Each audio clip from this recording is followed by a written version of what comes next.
The song you just heard was Another Man. We are back with Buffalo Nichols.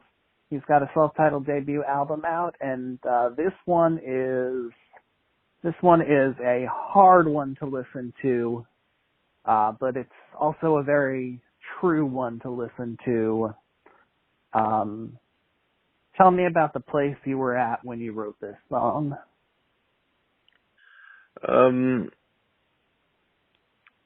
The song kind of came at a time where I was writing a lot of songs that were sort of like this. So it felt like, it came pretty easily, and I actually was, listening to the Odetta version of the Vera Hall song. And then the gear started turning, but I'd written a couple songs, in the same subject that I never really added to my set list because I would get, the response that I got was never quite right. I kind of, this is like just my own personal experience with it. I would write these songs sort of about my own experience in police brutality, and, inevitably I would get, usually some, maybe, I don't know, well-meaning white person would have some issue with the song as if it needed some kind of solution, or they were trying to start the wrong conversation, like, what can we do? So then that was kind of the direction that I took with this song, was this is not really my problem to solve, and I don't have to explain anything to you, and it's okay if we just be angry. We don't even have to have a conversation. I can just express how I feel, and that can be the end of it. Yeah, I think that I wish there was some solution, but I feel like the solution is actually getting further out of our grasp. With the Kyle Rittenhouse verdict and everything, it just feels like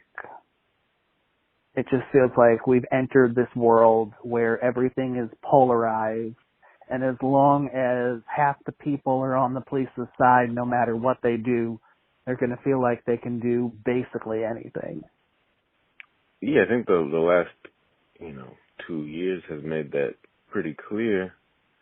But, I remember being a kid and, you watch, sort of footage from things that were happening in the 50s and 60s and Jim Crow and civil rights, and you're like, oh, how could a society live this way? And then you start to realize that things haven't changed that much. It's just the way there's a sort of facade that things have changed.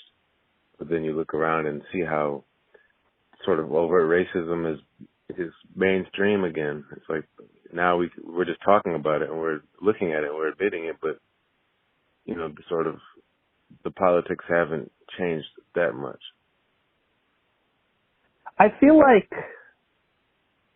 I don't know, my observation, which I know is from a white dude's perspective, which is probably not as sharp, but I feel like at least, sort of having your foot in two worlds where, you have the white world and family and friends, and you have a more progressive, younger group of friends in that world. I guess what I'm seeing is society's going in two directions at once. There is a world that is moving toward justice, and there is another world that is moving just as rapidly back towards 1910, like you mentioned in the song, at the same time, whereas maybe a decade or so ago, those worlds were in a more similar place, where, a white or progressive world and a white or conservative world were almost in a more similar place on where race was concerned. Yeah, I mean, that's certainly a fair observation, but I just think it's really hard to say, because you have these conversations with people 10 years ago, they didn't necessarily have the vocabulary or the experience to have, maybe the opinions have not changed. It's just the way that we talk about these things have changed. And I think a lot of these people that could have passed for liberal 10 years ago, when it really comes down to it, some of these people are being exposed that they're actually quite conservative and quite comfortable with the status quo.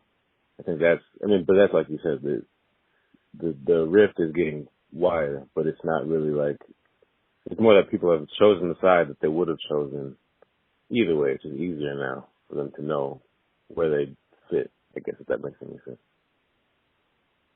No, I think it certainly does. And, I, on a personal level, I don't have any experience with police brutality. When they pull me over, they're very nice to me, even though I'm sitting there like, oh, I don't trust you. But you mentioned that you've had those experiences in the song. Is that true that a police officer pulled a gun on you at 17?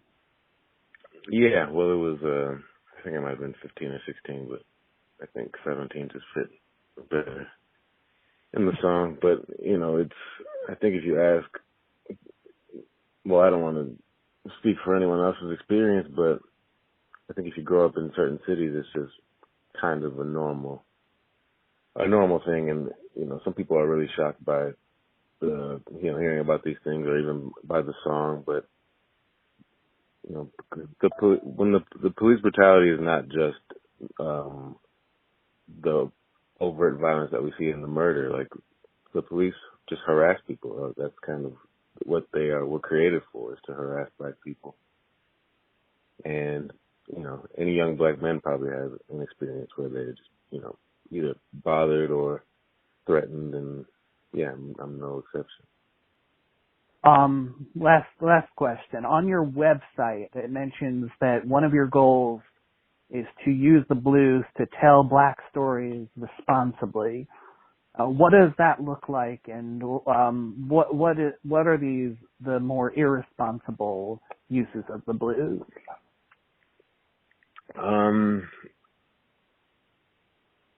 I think the responsibility part is understanding where this music comes from, where it's going, and what your role as the artist is in connecting those two. There's a lot of, everybody's history has parts that they're proud of and less proud of. And I think, because of this country, because of the music industry and racism and, the connection of all those things, there's, for example, some stereotypes in old blues music that I think a lot of black people are uncomfortable with, and a lot of white people either enjoy because they're stereotypes or don't understand why it would make a black person uncomfortable. And I think that's the biggest thing, is black or white, for people to really understand, like, what part of this music is still relevant and what part kind of needs to be updated. So that's not too vague. That's what it is. So whenever I have an artist on the show, I like to ask them to pick a song by another artist for me to play, and I always make a little category. So for you, I wanted to ask you to pick a blues song that tells a black story well. Let's see. I have to think about that for a second. I guess a good place to start would be Washington Phillips, which, I guess may or may not be blues depending on who you ask. But he has a song called "A Mother's Last Words to Her Son," which to me is like the part of the blues that a lot of people tend to overlook is,